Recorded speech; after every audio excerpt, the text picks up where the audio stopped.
Imagine you become so good at Clash Royale that you can't stop winning. I want that for you. So I've boiled down my years of Clash Royale experience into a 7-pillar formula. And by the way, you're going to want to take notes because we're going way deeper than just making sure you have evolutions in your deck. Clash Royale is so much more than that, and let's be real, you're tired of losing and you deserve to win. Building a great deck may be the most important part of Clash Royale, but this is where most people mess up. When building a deck, there's usually two schools of thought, either a homemade deck or a pre-built deck. But most homemade decks are not going to work out for you long term. They usually have a certain weakness that can be exposed. If you want to be successful, you need to start using this strategy when it comes to making decks. And it's not to use a meta deck, because those decks are going to get nerfed each season and leave you with a bunch of overlevel cards that you don't even use anymore. Instead, what you need to do to have the best chance to succeed is to use a deck that's guaranteed to work. Now, how do you find these guaranteed decks? It's simple. Look at the decks that have a history of being successful. Hog 2.6, Logbait, Giant Graveyard, Royal Recruits. These decks are not only proven to be good, but since they are not meta dependent, you'll be able to work on upgrading the cards without worrying next season that they won't be good anymore. But building a good deck is just the start. If you truly want to succeed, there's a few more things you need to know. So now you have a deck that is really good, but that's not going to be enough. You need something else. You need to learn how to play that deck.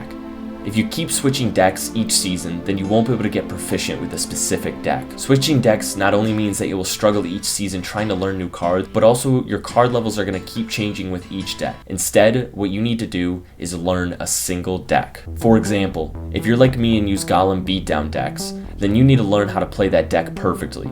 Great Golem players know that during single elixir, their goal is to cycle their evos and to learn what the opponent has so that when double elixir rolls around, they can dominate their opponent. Otherwise, you're going to keep getting stuck and keep losing games that you could have won if you stuck with one deck. It can be hard for new Clash Royale players to stick with one deck, but I promise you, if you follow this strategy, you will be successful.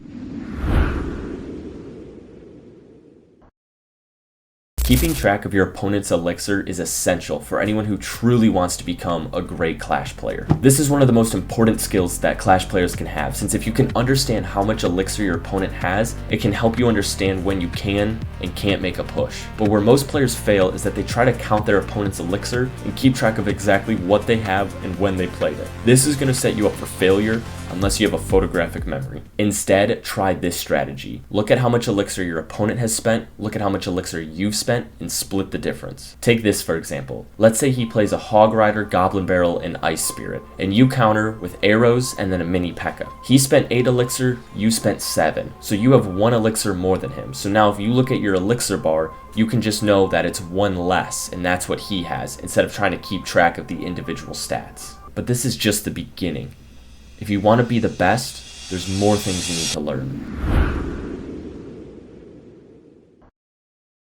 Now this is where real Clash players are made. Watching someone defend a push based on where they place their troops can show you the true level of a player. But you might ask, why does it matter where I place my troops? It's important to have good placement since certain cards can get a lot more value based on where it's placed. For instance, if you play a miner on the outside of the crown tower, then it can't get hit by a tornado. Playing on the inside, it can get hit by an opponent's tornado and activate the king tower. Understanding these micro placements can be crucial to your success. Now, in order to become a successful Clash Royale player, you need to spend hours to learn every single micro interaction. My advice? Start simple and just learn the 8 cards in your deck. Not all have crucial micro placement, but over time, I promise you will get better at placement. Some cards don't care as much about placement, but this next point is crucial no matter what card you're playing or playing against.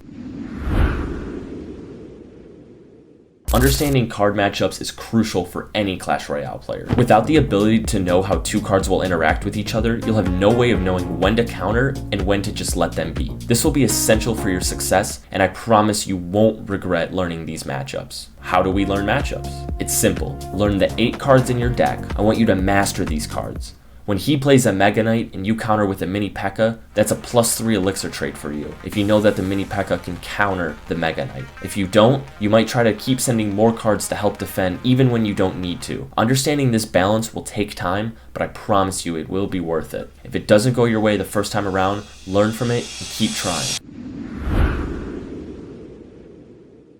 Without the ability to understand card rotations, you can easily get outcycled by your opponent. For instance, if he plays a Goblin Barrel and you use a Barbarian Barrel to defend, if he can outcycle you, he'll be able to play another Goblin Barrel before you have your Barbarian Barrel in hand. The ability to know what cards are in your opponent's hands can help you understand what cards to expect from your opponent, and in turn will result in you making better decisions. This is probably one of the easiest skills to learn out of everything today, because I'm going to teach you this one secret that'll set you up every single time. And you don't need to keep track of your opponent's entire deck. Instead, what I want you to do is focus on one card at a time. If he's playing a Hog Rider, I want you to keep track of how many cards he's played after that Hog Rider. If the number is 4 or more, then you know the Hog will be back in cycle. Don't try to memorize his entire deck. A more realistic goal is to just keep track of his win condition and always be ready to counter it. Now, I of course don't literally mean become a pro player, but instead, I want you to start thinking like one. Because you need to ask yourself, what separates you from the best players out there? They have access to the same cards as you and have to play the same game as you. They don't inherently have an advantage. So how do you play like a pro? Start watching pro gameplay. You can easily find CRL gameplay on YouTube, and I want you to watch the gameplay and act as if you are playing the game. Look at what kind of hand you have and how you would play the cards. If you think of doing something different than what the pro did, ask yourself, why didn't I think of that play? Learn from it and keep doing that. Learning from pros is almost like having access to a free coach. I promise you won't regret it. Now, there's a lot more you can learn, but if you want to learn how to actually make a good deck, you can click right here.